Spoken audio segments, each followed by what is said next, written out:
നമസ്കാരം, ഞാൻ ദിനേഷ് സൗവർണിക. നമ്മൾ ഈ ഓപ്പൺ അഗ്രികൾച്ചർ ടീം എന്ന കാർഷിക കൂട്ടായ്മയുടെ നേതൃത്വത്തിൽ പല ട്രെയിനിങ് പ്രോഗ്രാമുകളൊക്കെ നടത്തുന്നുണ്ട്.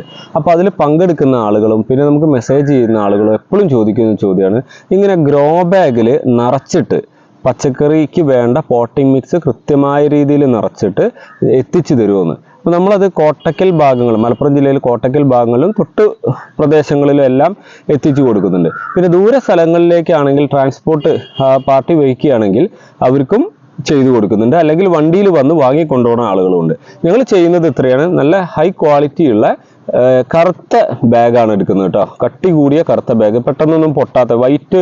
നമ്മൾ സാധാരണ ഗ്രോ ബാഗുകൾ കുറച്ച് കഴിയുമ്പോഴേക്കും അടി പൊട്ടാൻ തുടങ്ങും. ഇത് ബ്ലാക്ക് കട്ടി കൂടുതലാവുമ്പോൾ കുറച്ച് കൂടുതൽ കാലം, എന്തായാലും ഒരു വർഷത്തിലേറെ 2 വർഷത്തിൻ്റെ ഒക്കെ നിൽക്കുന്ന ബാഗാണ്. ഈ കട്ടിയുള്ള ബാഗിൽ പോട്ടിംഗ് മിക്സ്, മണലിന് പകരം മണൽ കിട്ടുന്നില്ലെങ്കിൽ ചകിരിപ്പൊടി, അയലപ്പൊടി, അതുപോലെ മണ്ണിര കമ്പോസ്റ്റ്, ചാണകപ്പൊടി, വാമ്, വേപ്പും പിണ്ണാക്ക്, ഇങ്ങനത്തെ എല്ലാ ജൈവ വളങ്ങളും നിറച്ച് അതിൽ തൈ നട്ട് അല്ലെങ്കിൽ വിത്തിട്ട് കൊടുക്കുന്നുണ്ട്. വിത്തിട്ട് കൊടുക്കുക, അല്ലെങ്കിൽ ഇങ്ങനെ കുറച്ച് വലുപ്പമായ തൈകൾ ഉണ്ടെങ്കിൽ അതും വെച്ച് കൊടുക്കുന്നുണ്ട്. ഇങ്ങനെ ആവുമ്പോൾ എന്താ വെച്ചാൽ കുറച്ച് ഏജായ ആളുകളൊക്കെ ആണെങ്കിൽ ഈ പോട്ടിംഗ് മിക്സ് ഉണ്ടാക്കി എടുക്കാനും അത് കൊണ്ടുവയ്ക്കാനും അല്ലെങ്കിൽ അത് ആ സ്ഥലത്തേക്ക് എത്തിക്കാനൊക്കെ ഉള്ള ബുദ്ധിമുട്ടുള്ള ആളുകൾക്ക് വേണ്ടിയിട്ട് നമ്മൾ ഇങ്ങനെ ചെയ്തു കൊടുക്കുന്നുണ്ട് കേട്ടോ. അതായത് ഒരു ഗ്രോ ബാഗിൽ അല്ലെങ്കിൽ പ്ലാസ്റ്റിക് ചട്ടിയിൽ, ബ്ലാക്ക് ചട്ടിയിലോ ബ്ലാക്ക് ബാഗിലോ പച്ചക്കറി തൈ അല്ലെങ്കിൽ വിത്ത് നട്ടിട്ട് തയ്യാറാക്കി കൊടുക്കുന്നത്. അപ്പോൾ ആർക്കെങ്കിലും നിങ്ങളുടെ വീട്ടിലേക്കോ ഫ്ലാറ്റിലേക്കോ നിങ്ങളുടെ സ്കൂളിലേക്കോ മറ്റ് സ്ഥാപനങ്ങളിലേക്കോ ഗ്രോ ബാഗിലോ ചട്ടിയിലോ സെറ്റ് ചെയ്ത് പച്ചക്കറി ചെടികൾ തൈകൾ ആവശ്യമുണ്ടെങ്കിൽ ഞങ്ങളെ കോൺടാക്ട് ചെയ്തോളൂ, നിങ്ങൾക്ക് എത്തിച്ചു തരുന്നതാണ്. Okay, thank you.